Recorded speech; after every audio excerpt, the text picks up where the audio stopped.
Allez, 7, bonsoir et bienvenue dans Touchdown et Tartiflette pour la week 2 de la saison NFL. Touchdown et Tartiflette, c'est votre émission hebdo où nos analystes décortiquent avec joie et bonheur et entrain l'actualité de la NFL. Notre équipe d'experts internationaux et francophones se retrouve pour t'offrir un regard unique sur une sélection de matchs et aborder les sujets de ouf de la NFL, mais de ouf, quoi. Non, c'est vrai. Pour retrouver tous les pronos de tous les matchs, c'est sur le site prononfl.com. Vas-y, viens t'amuser avec nous et le reste de la communauté francophone. Si tu es là, c'est que tu nous aimes ou que tu t'es perdu. Dans les deux cas, like la vidéo, abonne-toi à la chaîne et laisse-nous un petit coucou en commentaire. Et d'ailleurs, on a eu quelques nouveaux abonnés cette semaine et je les salue. Sans plus attendre, voici nos experts. Nous avons Olivier Rival, la plume de l'équipe, celui qui sait écrire sans faute parce qu'il n'a pas porté le casque en fait. Hein. Donc forcément, moins de conclusion. Voilà, moins de pète au cerveau, moins de pète au casque. Tu sais mieux écrire et formuler des phrases. Voilà. Lui, il a pris tous les pètes au casque depuis 1962. CFMB, voilà. Bonsoir. Bonsoir à tous. Voilà. Bonne commotion cérébrale à tous. Et c'est le seul qui, parce que lui, il a un vrai travail, il est ni retraité ni écrivain, donc c'est le seul qui a assez d'argent pour investir un petit peu dans du matériel de qualité pour se filmer. C'est Rémi, notre expert employé belge. Bonsoir. Salut à tous, j'essaie d'avoir autant de qualité dans mes propos que dans cette caméra, Rico, je te le promets. On peut pas tout faire. On peut pas tout avoir. Hein. C'est soit l'image, soit le son. Voilà. C'est le fan de l'équipe qui est monté en élite cette année, le fan des Senteurs de Grenoble qui ouvre la... Ah non, pardon. Bon, c'est un mec du Sud, Olivier Rival. C'est moi. Ce soir, tu nous parles de... après la première semaine, qu'est-ce qu'on peut dire de cette nouvelle classe de rookies ? Eh ben écoute, c'est comme d'habitude, c'est varié. Il y a des bonnes surprises, il y a des mauvaises surprises, il y a des gens qu'on demande à revoir, peut-être dans de meilleures circonstances. Alors déjà du point de vue des rookies, on a quand même 3 rookies qui étaient un petit peu sur la sellette, qui étaient sous les spotlights dès la première semaine. Avec Bonix qui a pas été très très convaincant du côté de Denver, ça n'a pas été génial. Il y a notre ami Caleb Williams qui n'a pas non plus été dans une forme olympique avec les Bears de Chicago. Mais bon, ça, c'est un peu une habitude à Chicago et leur quarterback. Donc, on verra ce qu'il en est pour la suite. Mais le numéro 1 de la draft n'a pas crevé l'écran sur son premier match NFL. Par contre, celui qui a plutôt été pas mal, qu'on va peut-être regarder un peu plus attentivement pour la suite, c'est l'ami Jalen Daniels avec les Commanders, qui a fait un match plutôt intéressant. Il n'a pas forcément une équipe facile à diriger et qui sera pas forcément dans la course au playoff cette année, mais peut-être que Washington a trouvé son quarterback du futur. En tout cas, il a fait un bon premier match, l'ancien de LSU. Ça continue, on va dire, les Louisiana State continuent à fournir d'excellents pros. Et d'ailleurs à ce sujet-là, on peut aussi remarquer que l'autre star de LSU drafté cette année du côté des Jaguars, c'est Brian Thomas, le receveur, qui a lui aussi fait un match plutôt pas mal avec les Jaguars, même s'ils ont finalement perdu contre les Dolphins. Mais Brian Thomas a été pas mal avec Gabe Davis, l'ancien des Bills. Ils font un duo qui pourrait peut-être fonctionner pas mal avec Trevor Lawrence. Donc aussi un premier bon match pour Brian Thomas. Par contre, du côté des déceptions, celui qu'on attendait, dont on attend beaucoup et qu'on attendait comme étant potentiellement une future star immédiate dans la NFL, c'est notre ami Harrison Jr., qui a été complètement absent de son premier match aux Bills avec son équipe des Cardinals. La connexion s'est pas du tout faite pour l'instant avec Murray, donc on espère que ça va venir pour les Cardinals, mais on a été très déçus de ce côté-là. Du côté de Buffalo dimanche dernier, où on a par contre un receveur intéressant, peut-être un des styles de la draft, avec Keon Coleman, le receveur des Bills, qui arrive de Florida State, qui a lui, par contre, fait un excellent premier match avec des catchs en plus qui n'étaient pas forcément faciles. Et il a la lourde tâche de remplacer Stephen Diggs dans le backfield des Bills, et il s'en est plutôt bien tiré pour son premier match NFL. Alors, je ne sais pas si Rémi et François, vous avez vu d'autres rookies ou vous aviez une opinion là-dessus? Moi, j'ai beaucoup aimé la performance de Joe Alt, qui était assez attendue. Après, oui, l'opposition, ça reste les Raiders, mais malgré tout, justement, s'il y a un poste où les Raiders peuvent être dangereux, c'est quand même dans la ligne défensive, où il a eu du boulot face à Crosby et Wilkins. Il a été absolument impeccable. Et on a senti vraiment une véritable maturité dans ses snaps, je trouve. Et donc, on a un joueur qui confirme son statut d'entrée de jeu, c'est plutôt pas mal. Du côté des Chiefs, on a également un receveur, Worthy, qui sort une belle rencontre. Il n'a pas été omniprésent, mais il a su trouver les espaces quand il le fallait. Il termine quand même avec 2 touchdowns, ce qui lui vaut sans doute d'avoir la fiche statistique la plus sexy des rookies de cette première semaine. Et sinon, comme tu l'as dit, je te rejoins à 100% sur Daniels, qui m'a impressionné dans des conditions qui sont quand même pas simples. C'est une équipe qui n'est pas très très fournie en armes offensives, ni défensives d'ailleurs, ce qui fait qu'il doit courir après le score. C'est dans ces cas-là que les rookies partent souvent à l'erreur, et au final, il a su, je trouve, rester assez calme, et il sort une rencontre tout à fait respectable, même une assez bonne rencontre, je trouve, statistiquement. Et donc voilà, mes petits coups de cœur du côté des rookies, effectivement, ça se joue à ce niveau-là. Au niveau des autres, c'est vrai qu'on attendait un Caleb Williams, mais c'est difficile de juger un quarterback sur sa première rencontre. C'est un rookie, il découvre une équipe, il découvre un système, il découvre une nouvelle ligue, tout simplement. Et donc, c'est compliqué de juger les autres. J'aime bien juger les bonnes performances. Au niveau des quarterbacks, les mauvaises, laissons-leur le temps. Décevant pour Harrison, mais il a été oublié notamment sur un play par son quarterback où il était tout à fait ouvert. Donc, je pense que s'il capte cette passe et qu'il va au touchdown, on parle d'un début de carrière réussi. Et sinon, pour le reste, voilà, ouais, mon gros coup de cœur, je dirais quand même Joe Alt, que j'ai trouvé plus qu'affûté dans cette ligne offensive des Chargers. Voilà, d'ailleurs, Jayden Daniels qui était dans le docu-série The Money Game. Je ne sais pas si vous l'avez vu, moi je l'ai vu ce week-end. Je ne l'ai pas encore vu. Qui est pas inintéressant sur le NIL, tu vois, qui m'intéresse assez peu au sport de collège. Ça, c'est une donnée qui est quand même assez intéressante. Donc, je sais pas quand est-ce que c'est sorti, mais c'est plutôt pas mal en tout cas. Voilà. Est-ce que quelqu'un veut rajouter quelque chose? François? Non, vous avez tout bien dit. C'est un peu dur avec Bonix, mais c'est vrai, bon, il s'est quand même pris 2 interceptions. Mais je trouvais qu'il jouait pas trop mal, en fait. Bon, il a fait des bonnes lectures. C'est vraiment dommage, des interceptions. Caleb Williams, je pense qu'il a eu, à mon avis, il a un peu plus de mal à trouver ses receveurs. Mais bon, un peu comme tous les QB de la première semaine. Hein. Love, il rate un TD facile sur Watson contre les Eagles. Donc, moi, c'est... Alors, on va en parler dans la rubrique est-ce que le niveau de la NFL baisse? On en reviendra dessus. Je pense que c'est lié. Ok, merci beaucoup, messieurs. Passons au premier match de la soirée. Il y a quelques années, on aurait appelé ça le Loser Bowl. Les Browns aux Jaguars. Qu'est-ce qu'on en pense, Rémi, maintenant? Bah, au final, est-ce que ce serait pas toujours le Loser Bowl vu leur première semaine? Retour aux sources, back to the roots pour nos 2 chères franchises.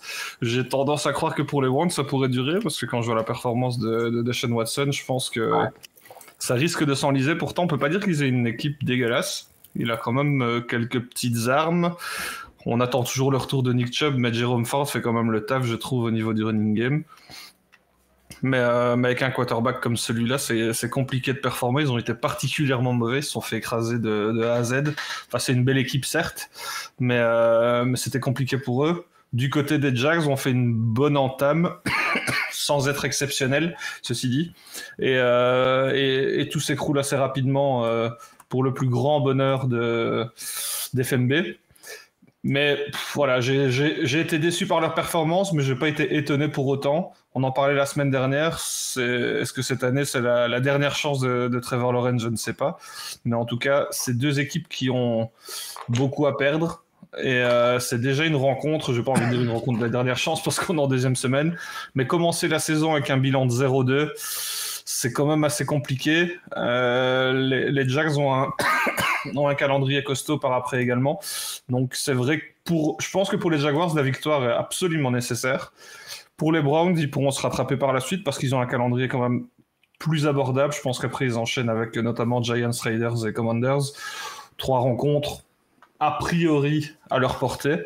Et donc, sur cette rencontre, j'ai tendance à donner mon petit avantage aux Jaguars, qui me semble un peu plus complet. Défensivement, ça peut faire le taf. Offensivement, j'en attends plus d'un Etienne. Je suis de nouveau assez déçu par sa perf également. Mais je pense quand même que c'est plus concret que ces Browns qui font pour moi rien de très très bon. Et Deshaun Watson, je le vois mal se sortir et nous sortir une rencontre à 5 touchdowns dès cette semaine. Donc à mon avis, je vois un match en contrôle sans briller pour les Jaguars face à une équipe de Browns qui a tout intérêt à se ressaisir et qui a 3 rencontres derrière pour se remettre dedans. Sortir des 5 premières semaines avec un bilan de 3 victoires pour 2 défaites, ce serait un petit miracle, mais c'est tout à fait abordable quand on voit le calendrier qui les attend. FMB? Moi, je m'en fous parce que dimanche, j'ai regardé la Jupiler League. Il y a un super match entre Antwerp et la Saint-Gilloise. C'est beau ça. Je pense qu'il y aura plus de plaquage dans ce match-là. Il y aura du plaquage, surtout quand l'Antwerp joue. Non, Rémi a tout dit. Watson, c'est catastrophique. Enfin, là, Olivier a critiqué Bonix, mais Watson, 2 int, pareil. 169 yards, je crois que Bonix a fait autant. Non, il a fait 138 yards, Bonix, ok. Mais bon, t'as un rookie, t'as un mec qui est un vétéran, je ne sais plus combien d'années là. Et sa dernière bonne saison, ça remonte à 2020, carrément. Donc, bon. Moi, je l'ai dit, ça fait 2 ans que je le dis, que normalement, il aurait dû être dehors, mais comme il a signé un gros contrat, ok, bon. Avant, en NFL, dans le bon vieux temps, les contrats n'étaient pas garantis, donc tu pouvais donner 100 millions à ton QB, tu n'avais rien à foutre, tu le virais l'année d'après. Voilà. Comme rien n'était garanti, donc là, maintenant, je ne sais pas combien de temps ils vont garder Watson. C'est comme on pris 6 sacs, les gars. 17, la question, c'est combien de temps ils vont. À partir de ce nombre de sacs, c'est combien de temps tu vas garder ta ligne offensive, non? Oui. Non, mais après, c'est un jeu de dupe parce que le QB va dire ça fout de l'ADL. La Hollande va dire ça fout du QB, il balance pas assez vite. Donc, les 17 QB, quoi. Quand même, je crois que c'est un record là, dans week 1. C'est une belle côté des Jaguars, il y a quand même, je trouve qu'il y a 2 bons running. Il y a Bixby et Etienne. Etienne, on le connaît, mais Bixby, moi, je ne connaissais pas aussi bien. Ouais, je trouve qu'il a mieux assuré qu'Etienne en jeu en course. Et là, contre les Browns, peut-être que s'ils jouent un peu plus au sol pour libérer Lawrence, la clé, ça va être la OL des Jags, pour voir s'ils vont tenir face à l'ADL c'est le seul intérêt du match, je pense, la OL contre l'ADL des Browns. Après, on peut espérer un match comme en l'an 2000, où les Jaguars avaient gagné 48-0. Les Browns. C'est bon. Voilà. Olivier, à toi.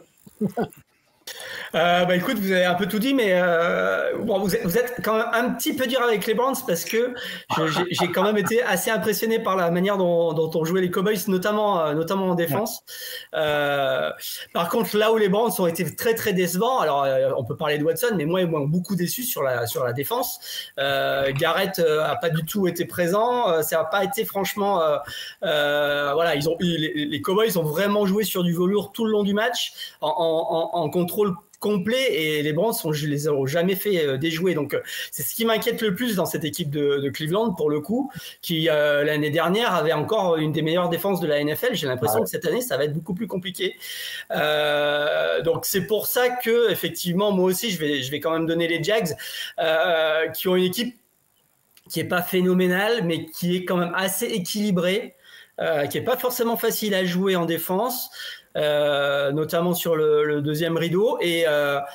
Et puis qu'en attaque, il y a ce petit rookie là, Thomas, qui peut peut-être donner un peu plus d'options à Lawrence. Gabe Davis peut lui donner aussi un petit peu plus de possibilités sur du jeu long. Donc peut-être que les Jags peuvent faire un peu les troubles faits dans la conférence.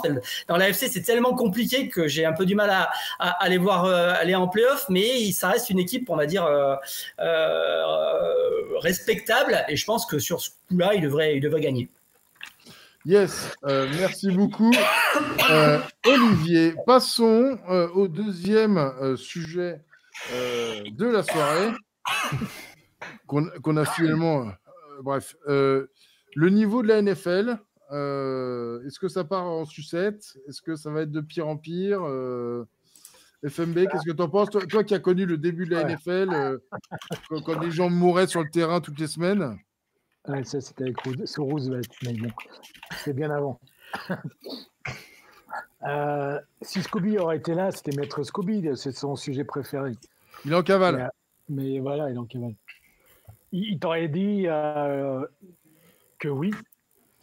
Alors moi c'est dommage qu'il ne soit pas là, parce que mon exemple, c'est qu'avant, et Olivier pourra le confirmer, les gars, en effet, ils lâchaient rien. Même les équipes les plus mauvaises, comme les Detroit Lions des années 80-90, ils ne lâchaient pas, les gars. Et là, quand tu vois le match, là, ça m'a fait quand même le match des Jets contre les 49ers, quand tu vois, bon, à la fin du quatrième quart-temps, ok, on a perdu, les gars, on va faire rentrer Taylor, on n'essaie même pas le onside kick. Ça aurait été moins marrant de voir un onside kick sur les nouveaux kick-offs. Ça, ce genre d'attitude, tu ne le voyais pas vraiment avant, quoi. C'est l'intensité aussi, et ça aussi, j'en veux aussi l'exemple. C'est dommage que Scooby ne soit pas là, parce que l'année dernière, je ne sais pas si vous vous rappelez des matchs des Miami Dolphins chez les Jets, où les Jets, à la fin, mais ils sont pris des TD, mais c'était immonde. Le mec, il ne plaquait plus. Attends, mais je te dis, en trep, il plaque plus que les Jets. Hein. C'est dommage que Scooby n'est pas là, mais bon. Mais c'est un gros débat, mais il faudrait s'appuyer sur des stats et faire un truc un peu plus sérieux, peut-être pour la prochaine fois. Mais moi, je pense que le niveau... alors, c'est marrant, parce que dans un sens, tu peux dire que le niveau a augmenté, parce que quand tu vois que 3 rookies démarrent en QB, qui est un des postes les plus difficiles en NFL cette année, je ne sais pas quand dans l'histoire on a vu ça déjà, tu vois. Parce qu'avant, pour des QB, des rookies QB qui startaient de suite, il n'y avait pas des masses. Il faut remonter à Elway, Marino, tu vois, donc truc. Et cette année-là, c'était une année exceptionnelle. Mais sinon, les autres années, les rookies QB, ils ne démarraient pas tout de suite. Ils démarraient moins un an. Ils passaient un an sur le banc déjà. Donc, c'est assez rare. Voilà, donc c'est un sujet à creuser qu'il va falloir approfondir, mais pour moi, je pense que le niveau, au niveau de l'équipe, je dirais au niveau d'esprit de l'équipe, a baissé. Au niveau individuel, on a affaire un peu, bien sûr, à plus d'athlètes, mais d'athlètes qui ont des fois moins de vista. Quand je vois Tua qui fait encore des conneries, mais inadmissibles, de jeu, quand tu cours il essaie de courir et en plus déjà bon c'est rigolo quand tu vas courir, mais quand il essaie de courir pour un first down et qui glisse avant, à chaque fois tu te dis bon, il y a un souci, quoi. Voilà. Olivier, qu'en penses-tu? Bah écoute, je suis assez d'accord sur le diagnostic que fait François. Il y a effectivement sans doute plus d'athlètes qu'avant. Ça va sans doute peut-être encore, ça n'a jamais été peut-être aussi rapide et aussi physique qu'aujourd'hui, malgré tout, parce que les joueurs sont super préparés et sont très forts physiquement. Après, est-ce que du point de vue des fondamentaux du football, on a la même chose que ce que l'on avait avant? Est-ce qu'on a les mêmes motivations, la même vista, le même sens du foot, ça c'est beaucoup moins évident.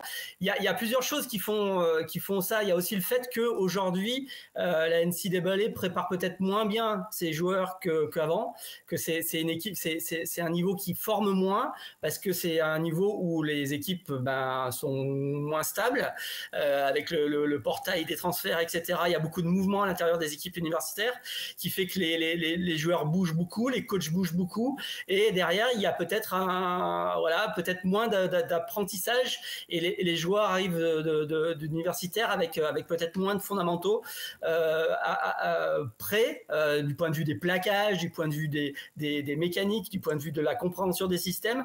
C'est peut-être moins fort qu'avant de ce côté-là.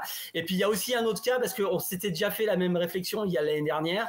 Il y a aussi clairement un problème de début de saison, et qui est sans doute lié à la pré-saison, parce qu'aujourd'hui on a une pré-saison qui veut plus rien dire du tout. On a des starters qui voient pas le ballon de toute la pré-saison, ou qui font peut-être un drive en 4 matchs. Cette pré-saison elle ressemble plus à rien, personne la regarde, personne la suit, c'est jamais rien d'autre que des entraînements équipés pour définir qui sera le 3e ou 4e ou 5e de la position, pour faire les derniers cuts du roster. Mais en fait, la pré-saison, elle sert à définir qui va être le 3e couteau de linebacker, qui va être le 2e kicker et le 4e quarterback. Donc, ça sert vraiment à rien. Et aujourd'hui, on se retrouve avec des équipes qui sont pas prêtes. L'année dernière, on s'était fait la même réflexion. On a attendu la 3e, voire la 4e semaine pour commencer à avoir des équipes qui déroulaient. Et d'ailleurs, quand tu vois une équipe qui déroule, là, je parlais des Cowboys le week-end dernier. On avait une équipe qui jouait au foot. On a vu plein d'autres équipes la semaine dernière où on avait encore l'impression qu'ils étaient en préparation, qu'ils se trouvaient pas, qu'ils se comprenaient pas. Donc il y a un vrai problème de pré-saison. Mais comment est-ce que la NFL peut le résoudre? Ça, c'est la grande question, parce qu'aujourd'hui, dans la NFL surdimensionnée qu'on a, les équipes ne veulent plus perdre de joueurs en pré-saison sur des blessures, et donc ça devient très très compliqué de se préparer dans des conditions réelles. Donc voilà, la NFL a vraiment un problème de ce côté-là, à mon avis. Donc on devrait arrêter de faire le jouer avec les joueurs, quoi. C'est plus simple, quoi. Tout à fait. Rémi, il y avait un autre point. Ouais. Il y avait un autre point. Je vais lancer Rémi parce que j'aime bien son point de vue. Dis-moi. C'est Scobie, on en avait parlé vite fait la semaine dernière. Ouais. C'était un point qui était complètement différent par rapport à ce qui est précédent. Précédemment, dans les années 80, 90, voire début 2000, on avait quand même des systèmes de jeu offensifs très différents des uns des autres. Et maintenant, si on voit même en collège et même on fait la même chose. Ouais. Voilà, on fait la même chose. Donc voilà, je demande à Rémi, l'expert, de nous expliquer pourquoi. J'allais rebondir un petit peu là-dessus, et ça, je pense que c'est pas propre au football américain, mais on est dans une période où on a des athlètes comme on n'en a jamais eu. Et c'est vrai que physiquement, on sort des monstres absolus quand on compare quel que soit le poste, en fait. Je pense n'importe quel joueur à un joueur d'il y a 30 ans. Physiquement, athlétiquement, c'est très différent. Et j'en discutais pour le soccer aussi, c'est qu'on sort toutes des bêtes, des monstres, mais au final, ce ne sont que des monstres physiques, et j'ai l'impression qu'il y a peu de place laissée à la tactique, et que tous les joueurs se ressemblent au final. Et au football américain, c'est moins le cas, parce que forcément, les postes impliquent d'avoir certains physiques, mais malgré tout, on voit que c'est juste les plus monstrueux qui sont normalement les plus forts, et après, on verra ce qu'on en fait. Et donc, ça fait aussi un abus d'athléticité fait aussi pour moi des carrières font des carrières plus courtes aussi, ces joueurs-là, parce que physiquement c'est plus compliqué de tenir. Je ne sais, j'ai pas les chiffres, mais j'ai l'impression que les carrières sont de plus en plus courtes, hormis si on a un kicker, un punter ou éventuellement un pocket QB, ce qui n'existe plus vraiment. Et donc ça aussi, ça peut jouer, parce que j'ai l'impression qu'une équipe qui a de la qualité, des équipes qui sont suivies, c'est aussi des équipes qui gardent leurs joueurs. On parlait du fait qu'avant, les équipes se battaient, etc. On avait quand même, je pense, beaucoup moins de transferts et de mouvements, ce qui fait qu'on pouvait s'attacher à une équipe, que des joueurs étaient attachés à une équipe. On avait, entre de gros guillemets, des clubman, ce qu'on ne retrouve plus ici. Il n'y a plus réellement les rivalités, est-ce qu'elles valent encore quelque chose? Je ne sais pas, je pense qu'un match entre pour les fans, pour les fans, oui, mais de moins en moins, j'ai l'impression que c'est valable pour pour nous, mais que c'est de moins en moins le cas. Je sais pas, j'ai l'impression que maintenant les rivalités sont uniquement basées sur le niveau. Donc 2 grosses équipes seront 2 équipes rivales. Je sais pas, j'invente, mais imaginons que les 10 prochaines années ce soit que les Chiefs et les Ravens, mais ça deviendra 2 rivaux selon les standards de maintenant, alors que non, les vraies rivalités ne se trouvent pas là. Et donc moi j'ai l'impression que tout ça joue un petit peu que du physique, peu de tactique. On a parlé de coaching, on a parlé de système de jeu, tout le monde fait la même chose. Est-ce qu'on va chercher assez loin? Je ne sais pas. Après, c'est un peu facile à dire, mais ça se ressent en finale et je pense que le niveau de coaching a baissé. Je suis même plutôt sûr, et qu'il y a certes moins d'équipes qui dominent longtemps, il y a moins d'équipes qui sont mauvaises longtemps aussi, mais tout est très moyen au final. Et ce début de saison, c'est un peu effectivement devenu la nouvelle pré-saison. Est-ce que c'était une bonne idée de rajouter ce match en plus, ce 18e match, cette 18e semaine, je sais pas, je ne pense pas. Je pense que rallonger la saison, ça fait simplement que les équipes savent que les joueurs vont se blesser, donc il faut les épargner. Tant qu'à faire, autant les épargner en début de saison. Tant pis si on commence la saison avec 2 victoires et 2 défaites, alors qu'on est une équipe supposément grandissime favorite. Et donc, ouais, quel est le secret, quelle est la recette secrète pour sortir de ça? Je n'en sais rien, mais j'ai l'impression que c'est le système actuel qui le veut, et pour moi, ce n'est pas propre au football américain. Ok, merci messieurs. Les Buccaneers et les Lions. Rémi, vaste débat. Tant que j'ai la parole. On a parlé de match de loser avant. Là, on a des équipes qui ont gagné en première semaine. Alors certes, avec des oppositions très différentes. On a des Lions qui ont dû batailler ferme contre des Rams qui ont fait plus que se défendre, et qui ont montré déjà de très belles choses. C'était une belle rencontre, il y avait une belle intensité, et ça a été serré jusqu'au bout. Et en face, on aura des Bucks qui, oui, sortent un bon match, oui, Mayfield a une fiche parfaite, c'est super, mais en face, ils jouaient contre des Commanders. On se demande vraiment s'ils ont le niveau de la NFL. On a parlé des lacunes offensives du côté de Washington, mais au niveau défensif, je pense qu'il y a beaucoup de boulot également. Donc j'ai tendance à ne pas me baser sur ce début de saison de Tampa Bay pour dire que c'est une équipe qui devient dangereuse. La faiblesse de leur division fait que sans doute ils seront dans la course au play-off. C'est une équipe qui tient quand même la route. C'est vrai que c'est peut-être un peu sévère de les limiter à ça, mais malgré tout, je ne crois pas que ce soit une équipe qui soit suffisamment complète. On a une équipe qui tient la route. Si je devais avoir ma comparaison, ce serait peut-être les Jacks de l'autre côté. C'est une équipe qui tient la route, qui est crédible. Je les vois mal faire un run en play-off. Ils peuvent créer une surprise éventuellement. Mais dans cette confrontation-ci, on a une équipe des Lions qui, malgré tout, est quand même assez complète. Ils se sont fait peur. Je pense qu'ils ne se feront pas peur cette semaine et qu'ils risquent de dominer assez clairement la rencontre. Mais ça reste une rencontre intéressante. Je trouve que le début de saison est intéressant pour les deux équipes. Et du côté des Lions, pour moi, on a un peu plus à prouver parce qu'on s'est fait une grosse frayeur contre les Rams.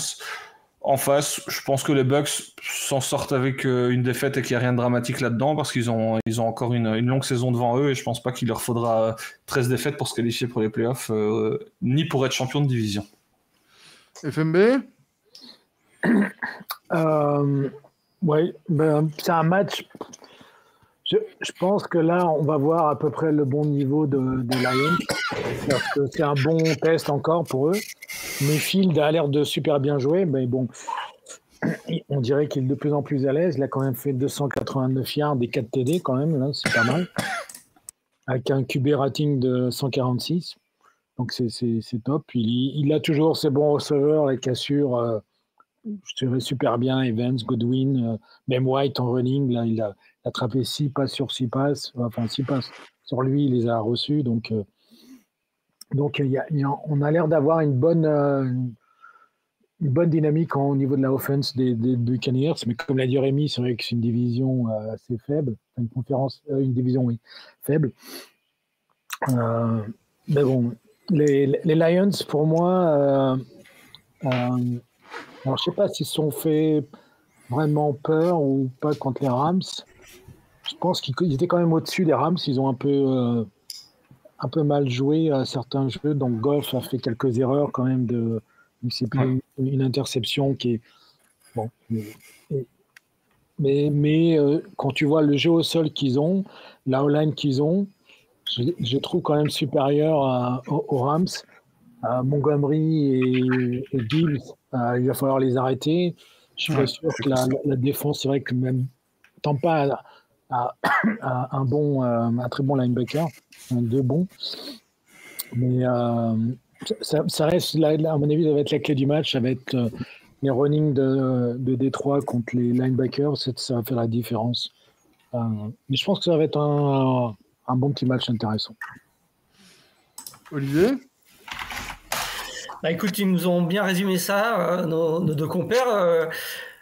Les Lions sont clairement une équipe qui peut aller loin cette année. Ils sont très équilibrés. C'est ce qui leur permet de s'adapter à peu près tous les scénarios, que ça soit du côté de la passe, que ça soit du côté de la course.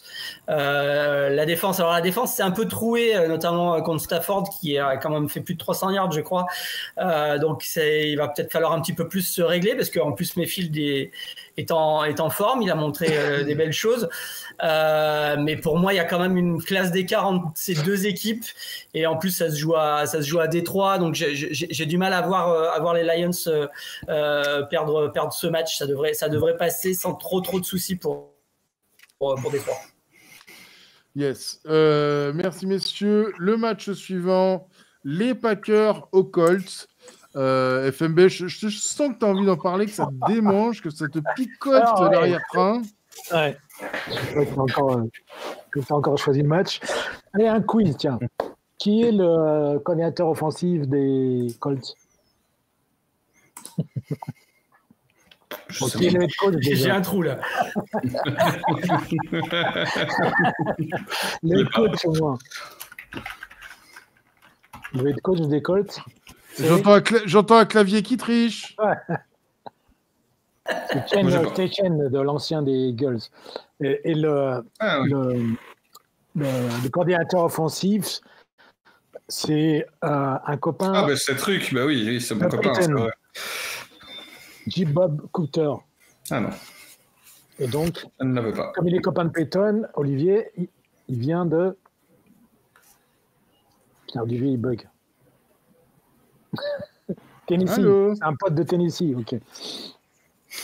Alors voilà, bon, ça c'est pour la petite anecdote, parce que je ne sais pas s'il va faire du bon travail avec Richardson. Richardson, j'ai quand même du mal à le définir. Alors c'est vrai qu'on parlait de monstre athlétique, c'est un monstre athlétique. Est-ce qu'il a la vista, le sens du jeu, est-ce qu'il est capable de déchiffrer une défense NFL? Je ne suis pas encore convaincu, malgré que les stats, elles sont là. Hein. Là, c'est assez monstrueux. Il a fait 212 yards, 2 TD, une interception quand même. Mais il a fait 56 yards à la course. C'est assez quand même bon. Il est assez impressionnant. Je trouve dès qu'il démarre à la course, il fait du... Qui c'est qui fait du clavier là C'est Rico qui fait le table du clavier. Non, c'est moi, pardon. Merci, notre cher Rémi. Donc, voilà, mais je pense que la défense de Green Bay a quand même super bien joué face aux Eagles, je trouve. Et ils ont quand même limité Hurts à 33 yards. Donc, qui lui aussi est normalement dans les 50 yards par match, ou un peu plus.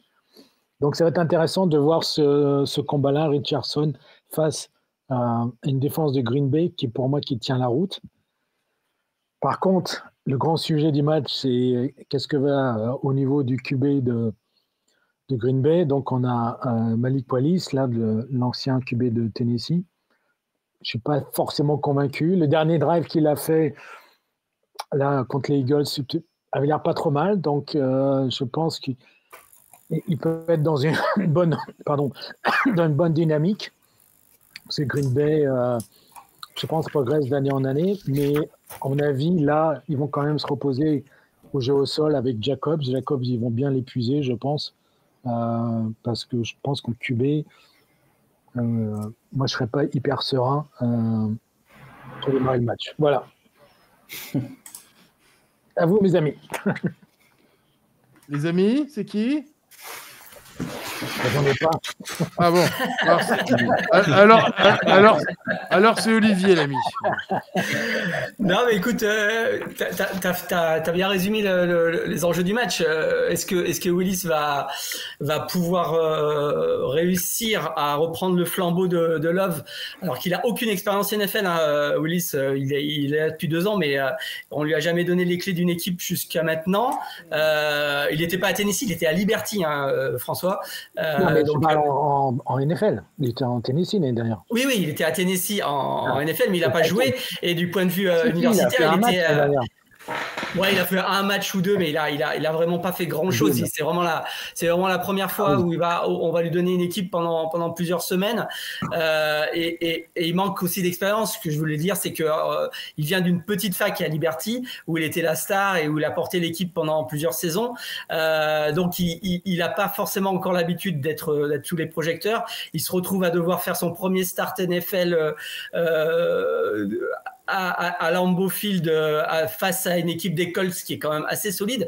Donc ça va être un vrai test pour lui. On va voir ce qu'il vaut.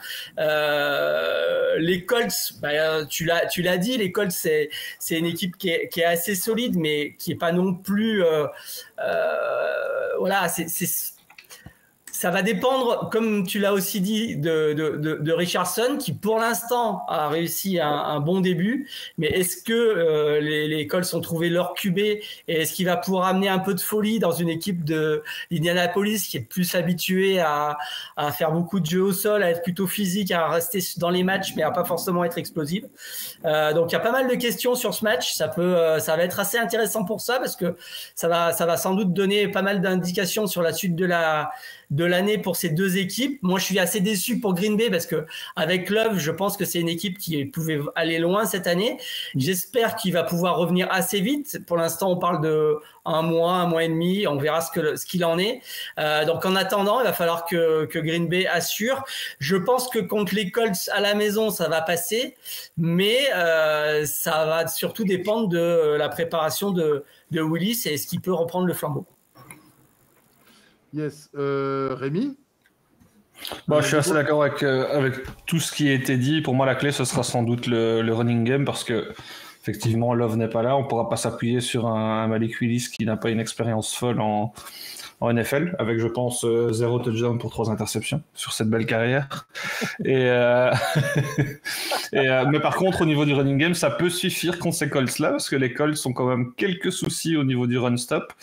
Et donc, à voir comment ça peut tourner si les Packers arrivent à contrôler le ballon, à prendre la tête en début de rencontre, ça peut basculer. Si pas, je pense quand même, malgré tout, avec un quarterback si jeune soit-il et avec autant d'interrogations, ça reste quand même costaud. On a vu des Colts qui ont quand même tenu la dragée haute aux Texans la semaine dernière. C'est quand même pas mal du tout. Alors oui, c'est pas une équipe qui est complète, c'est pas une équipe qui est hyper impressionnante sur papier, mais malgré tout, il faut se les taper et face à une équipe des Packers privée de son quarterback, ça risque d'être une rencontre intéressante et j'aurais même tendance à donner mon petit avantage aux Colts étant donné la situation. Avec un Love, j'aurais pas eu le moindre doute, mais là, effectivement, pas mal de questions sur cette rencontre, à voir ce que donnera un Willis, parce que si on le force à passer, ça va être compliqué. S'ils sont menés, ça va être compliqué. S'ils font la course en tête et qu'ils peuvent s'appuyer sur un running back qui va plomber 180 yards, alors forcément, ça risque de faciliter la chose. Merci, messieurs. Avant que l'on attaque le dernier match, nous allons passer à quoi? À la Coupe des experts, aux Experts Cup. L'Experts Cup, qu'est-ce que c'est? C'est un petit jeu tout au long de l'année où je vous propose de faire vos pronostics sur des trucs atypiques pour essayer de gagner des points et de gagner la Cup, quoi. Ce soir, nous allons parier sur un truc très simple. Quelle équipe remportera le plus de coin toss durant la saison régulière? Voilà. Sachant que c'est quelque chose, j'ai retrouvé les stats des deux dernières années. Donne-nous les scores de la semaine dernière, déjà. De l'année... Non, mais là, c'est sur toute la saison. Non, mais Super Cup qui a gagné la semaine dernière. Mais il n'y a pas eu de QB blessé, donc personne. C'est pour ça, c'est sur le long Il y a terme. un qui est blessé, c'est Love. Quelqu'un avait parié? Personne ne l'avait cité. Non, personne n'avait parié. Voilà, donc j'ai vérifié quand même ça. Bon, bref, l'année dernière, par exemple, Carolina a gagné 13 coin toss. C'est quand même pas mal. Ils auront gagné quelque chose. Bravo à eux. Voilà. Ils seront contents de l'apprendre, en tout cas. C'est cool. Denver, Seattle et Atlanta en ont gagné 12. À l'autre côté du spectre, tu as Washington et Arizona qui en ont gagné 4. Tu vois, c'est... Donc, la chance, c'est pas pareil pour tout le monde, quoi. Et en 2022, c'était Philadelphie qui en a gagné 13, Denver, Chargers et San Francisco 12, en haut du tableau. Et en bas, tu avais Las Vegas qui en a gagné 4 tout seul. Las Vegas qui perd au Paris, c'est plutôt pas mal. C'est un peu drôle, quoi. Donc voilà. Donc ma question est, quelle équipe gagnera le plus de coin toss cette année? Et avec en question bonus, combien est-ce qu'elle en gagnera, bien sûr? Naturellement. Olivier, je te sens chaud là-dessus. J'ai une question parce qu'on parle du coin toss du kick-off. Donc, oui, du coin toss de début de match, saison régulière. Il peut y avoir des coin toss pour les prolongations. Regular season. Soyons précis sur le terme du pari. Non, tout simple. Non, bah écoute, c'est simplement de la chance. Donc, dis pas ça, c'est du talent. Voilà, donc nous allons dire, pour une fois, je vais parier sur les Eagles de Philadelphie, voilà, et qui vont réussir et qui vont avoir 12 toss cette année. Ok, donc les Eagles, les gagnants d'il y a 2 ans, qui avaient fait 13. Ok. Rémi? L'année passée, c'était les pires équipes qui ont fini avec les plus belles performances. Cette année, allez, je vais dire les Chiefs avec 13 victoires au toss. Je sais même pas s'ils l'ont gagné la semaine passée, ça commence mal, mais allez, 13 victoires. FMB? Ouais, moi je dis n'importe quoi, les Vikings avec 12. Ouh, prends des risques. Et moi, je vais dire Denver avec 12. Voilà. Voilà, c'est fini pour la Experts Cup. Vivement que quelqu'un marque un point pour qu'on puisse avoir un premier classement quand même. Faut attendre au moins la week 12 alors. C'est ce qu'on appelle un slow burn. Je sais même pas si les Chiefs ont gagné le toss la semaine dernière. Moi non plus. Très bien. Quiz du jour. Le dernier, le dernier match de la soirée, Olivier, c'est ton match préféré, tu nous as dit ce soir. Terrible. Les Rams aux Cardinals, qu'est-ce qu'on en pense? Les Rams aux Cardinals, alors écoute, ce qui est intéressant, c'est que les deux équipes ont perdu des matchs qu'elles auraient pu gagner, pour le coup. Donc les Rams ont perdu en prolongation contre Détroit, ce qui n'était pas forcément prévu, et ils s'en sont bien tirés. Ils ont perdu en prolongation avec... Encore une fois, cette règle débile de la saison régulière de NFL qui a fait qu'ils n'ont pas eu du tout le ballon de toute la prolongation, puisque Détroit a marqué d'entrée un touchdown. Donc voilà, c'est cette règle absolument inique et stupide qui continue, en tout cas pour la partie de saison régulière, puisque ça n'existe plus en play-off. Mais en tout cas, bon voilà, ils n'ont pas eu cette chance-là, donc on espère pour eux que la chance tournera à un autre moment. Et de l'autre côté, les Cardinals qui ont été dans le match une bonne partie du temps à Buffalo, notamment parce qu'ils étaient bien mieux partis que les Bills en début de match, et que les Bills leur ont fait assez d'erreurs en fin de match pour qu'ils aient une dernière chance qu'ils ont assez grandiosement foiré, notamment Murray qui a pas trouvé Harrison, et puis qui a balancé un petit peu n'importe où et n'importe comment sur le dernier drive, mais ils étaient dans le match. Deux équipes donc ont perdu, mais qui étaient pas favorites dans ces matchs-là, et qui les ont perdu, on va dire, moins fortement que ce qu'on aurait pu prévoir. Donc est-ce que ça augure quelque chose de meilleur pour leur saison, parce que c'est pas des équipes qui sont forcément dans les favorites. Les Rams, on les considère un petit peu sur le déclin, ce qui ce qui est peut-être pas forcément très fair, mais malgré tout, on a l'impression que c'est une équipe qui cherche un second souffle, surtout qu'en plus Pakua, qui était un petit peu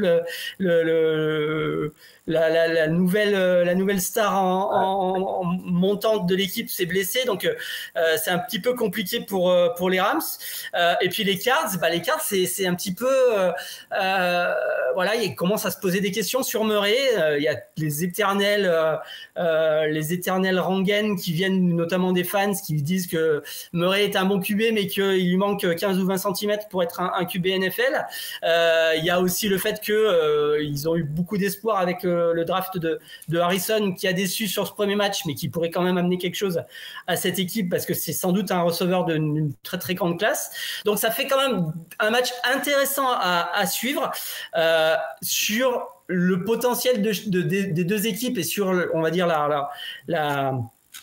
le fait qu'elles soient plus près l'une que l'autre. Je pense que les Rams sont quand même aujourd'hui un petit avantage sur les Cardinals dans une division qui reste quand même relativement ouverte derrière les 49ers évidemment. Donc c'est un match intéressant qui peut compter pour éventuellement peut-être une place de play-off sur la fin des qualifiés, hein, sur une 6e, 7e place de la NFC. Donc c'est un match à suivre. Je joue les Rams parce que je pense qu'ils sont quand même un petit peu plus près, un petit peu moins brouillons que des Cardinals qui font un petit peu des montagnes russes. Alors à noter quand même que les Cardinals ont fait quelque chose de à la mode, on va dire, cette année en NFL, mon cher François, c'est que c'est la seule équipe qui a marqué sur les nouveaux kick-offs, puisqu'ils ont fait un retour de kick-off gagnant à Buffalo, qui les a remis un peu dans le match. C'était pas très très joli d'ailleurs comme retour de kick-off, mais ils l'ont réussi et ils l'ont marqué, donc bravo à eux. Et voilà, on va surveiller ça parce que c'est aussi une des nouveautés de la saison. Est-ce que une équipe va pouvoir peut-être gratter 1 ou 2 matchs comme ça de temps en temps avec les nouveaux kick-offs? Qu'est-ce que t'en penses, FMB? Alors, je ne sais pas si vous avez vu, mais on aurait dit un Playmobil qui courait avec des Lego en face de lui, quoi. Là, c'était ridicule. Là, du coup, tu te demandes, putain, à Buffalo, s'ils ont vraiment bossé les kick-off return.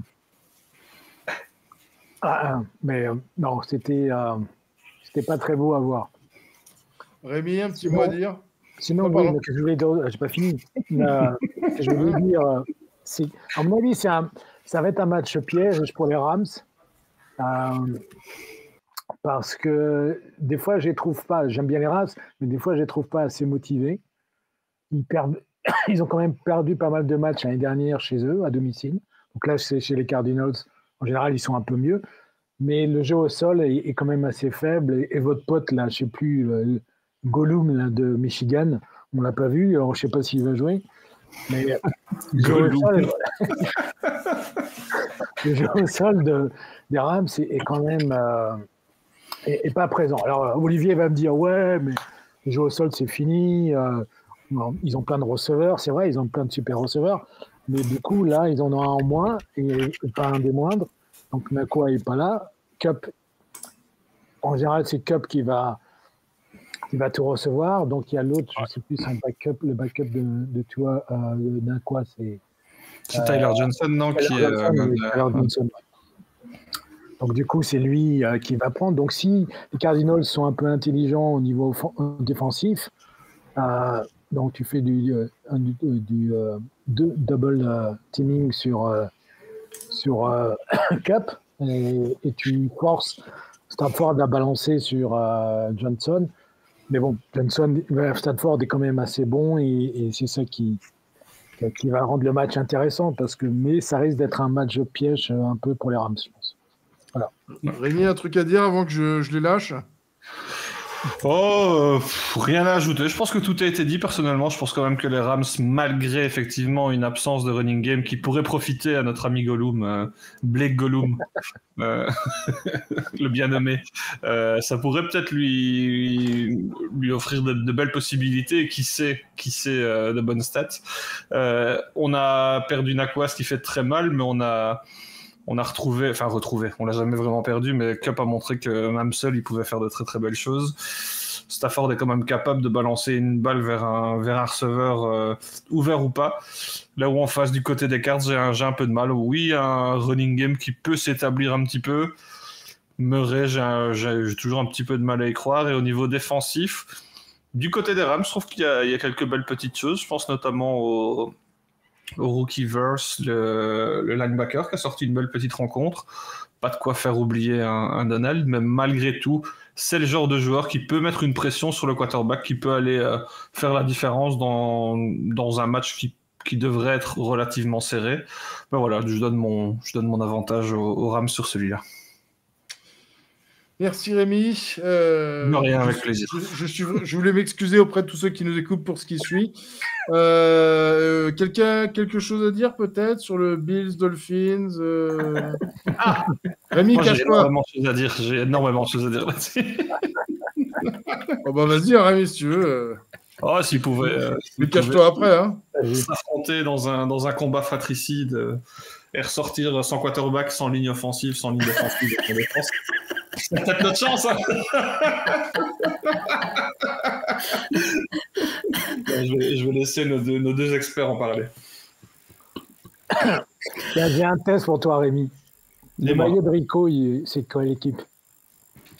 Le maillot de Rico, c'est de quelle équipe? Ah, il est dur celui-là. Ouais. Il est piégeux celui-là. Il est piégeux.